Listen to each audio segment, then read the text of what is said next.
mengakses informasi tentang bantuan-bantuan pemberdayaan yang diberikan kepada Bapak Ibu sekalian. Bantuan itu antara lain UMKM. Ada Pak Kadis juga di sini, Pak Kadis Koperasi UKM. Kita fokus juga kepada program-program seperti ini untuk bagaimana menghidupkan pasar malam atau pasar petang atau pasar pagi. Ibu-ibu yang punya kecenderungan atau punya potensi di dalam kegiatan-kegiatan usaha, pemerintah akan bantu. Kemudian selain UMKM, juga ada kegiatan untuk berkaitan dengan training, pelatihan untuk koperasi, UKM, juga ada bantuan untuk perikanan. Tapi perikanan ini khusus untuk di mushroom, karena mushroom posisinya di pesisir ya. Tapi kalau di Lauderhill jauh dari pesisir. Dan juga kegiatan-kegiatan yang berkaitan dengan pertanian dan ketahanan pangan. Nah, nanti tim kelompok kerja dari nama programnya ini namanya Gemar. Gemar ini program khusus dari pemerintah daerah, diperuntukkan bagi 3 kelurahan. Pertanyaannya dari masyarakat, kenapa desa tidak? Desa sudah punya dana desa. Selama ini mereka kelola desa, nanti 3 kelurahan harus punya anggaran sendiri. Gemar itu, siapa yang sudah dengar Gemar? Kalau ada yang tahu, dapat hadiah pulsa. Tapi dari paket tua, bukan dari beta. Jadi Gemar ini berangkat dari kegiatan pemberdayaan namanya Gerakan Ekonomi Masyarakat Maren. Jadi kita akan semua RT dapat Pak. Kalau program sebelumnya kita kasih pagu nanti diatur. Nanti tentu akan ada RT yang tidak dapat pada program-program sebelumnya. Tapi saat ini setiap RT di Mushroom kan ada 11. Di Ketsoblak ada 23. Di Lauderhill ada 21 atau 22. Masing-masing RT punya alokasi sendiri dan semua sama rata.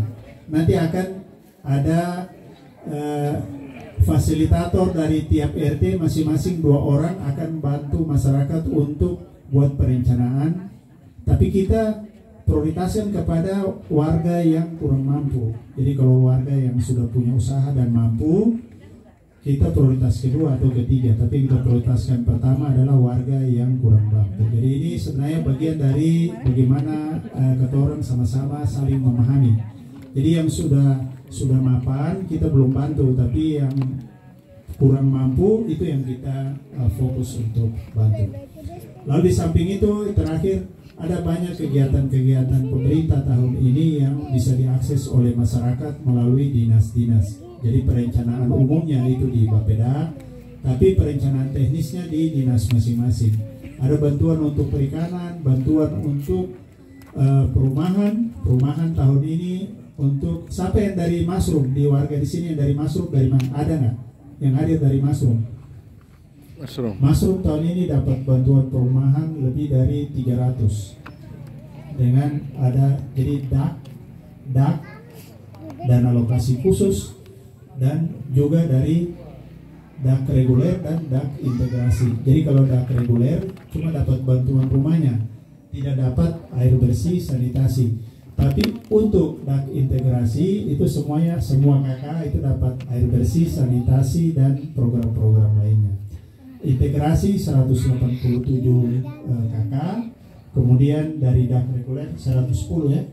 Jadi insya Allah tahun ini setelah ketong benahi Kiong, Irbuan dan Vidabot dan Oe Kafir, Mushroom dari 3 kelurahan, Mushroom itu yang paling kumuh, paling di bawah standarnya.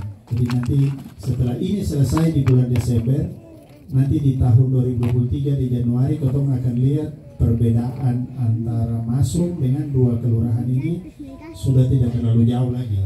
Sehingga ketong harapkan di akhir tahun nanti ada perubahan-perubahan. Ini dalam rangka apa? Visi Pak Wali.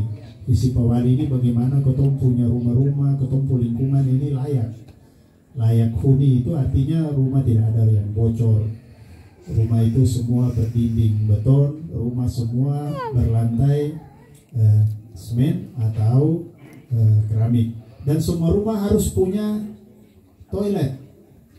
Tidak boleh pembuangan di pantai atau di tengah hutan, dan semua harus ada punya toilet. Karena itu standar kebersihan. Dan dalam Islam juga, kalau kita tidak punya toilet, sanitasi yang baik, kita tidak bisa sholat. Kita harus punya sanitasi yang baik, itu syarat.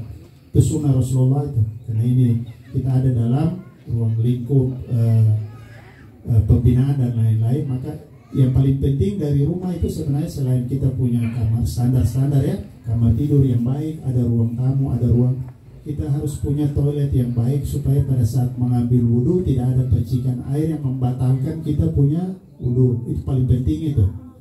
Nah, ini untuk sementara informasi secara umum yang saya sampaikan ke Bapak Ibu sekalian. Nanti dalam tanya jawab pertanyaan